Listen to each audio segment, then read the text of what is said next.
Bonjour, c'est Maëlle du blog Devenir Intuitive. Bienvenue dans cette nouvelle vidéo de mon défi sur la contraception naturelle. Aujourd'hui, je vous parle du type de cycle qu'on peut avoir en contraception naturelle. C'est-à-dire, si je reformule un petit peu mieux ma question, c'est est-ce qu'il faut forcément avoir un cycle régulier pour pratiquer la contraception naturelle? Eh bien, non. Très clairement, la réponse est non. La contraception naturelle, en fait, peut s'adapter vraiment à tout type de cycle, même s'ils sont très atypiques. Si vous avez un cycle très court ou un cycle très long, ou si vous avez un cycle très irrégulier, eh bien, c'est pas grave.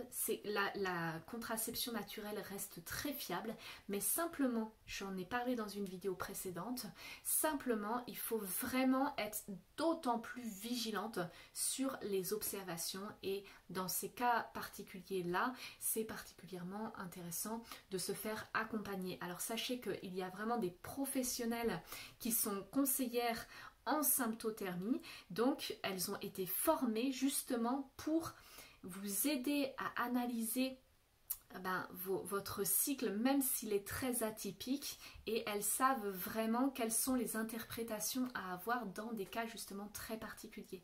Moi, les informations que je vais vous donner dans le courant de ce défi de 2-3 mois, les informations que je vais vous donner, c'est pour un cycle relativement régulier. Moi, mon cycle, alors il est long, un peu plus long que la moyenne, il fait en général 34-35 jours, voilà, mais ceci dit, il est relativement régulier d'un cycle à l'autre, et du coup, voilà, j'ai pas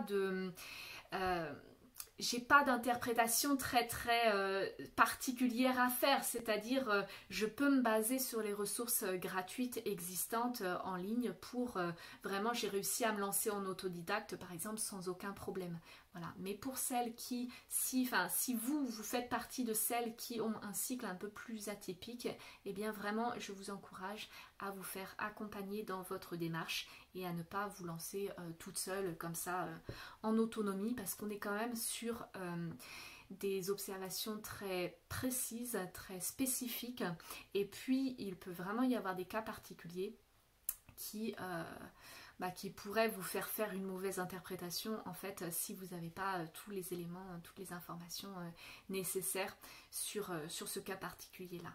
Voilà, donc surtout n'hésitez pas à demander de l'aide, n'hésitez pas à demander du soutien, mais sachez, n'abandonnez pas votre projet en vous disant de toute façon c'est pas fait pour moi. Je veux dire, autant je vous parlais dans une vidéo par exemple de la méthode Ogino, où là très clairement je disais c'était vraiment basé sur un cycle très régulier, et puis tout le reste en fait ça fonctionnait absolument pas, et même sur un cycle régulier je sais pas si ça fonctionnait à chaque fois. Autant là la méthode symptothermique elle est vraiment faite pour s'adapter à toutes les situations. Vous êtes sur l'observation de votre corps, de ce qui se passe dans votre corps, de ce qui se passe dans votre corps, et dans tous les cas voilà, vous êtes dans quelque chose de normal, en tout cas de quelque chose de faisable, de vivant, et donc surtout rappelez-vous que c'est tout à fait possible de pratiquer la symptothermie dans toutes les situations, mais simplement il y a des situations qui demandent de se faire accompagner. Voilà, et bien demain je vous parle de la question de la contrainte. Est-ce que c'est une contrainte, est-ce que c'est contraignant de pratiquer la symptothermie? Voilà, en attendant, n'hésitez pas à vous abonner à ma chaîne YouTube et à mettre un pouce en l'air si ce contenu vous a plu. À demain.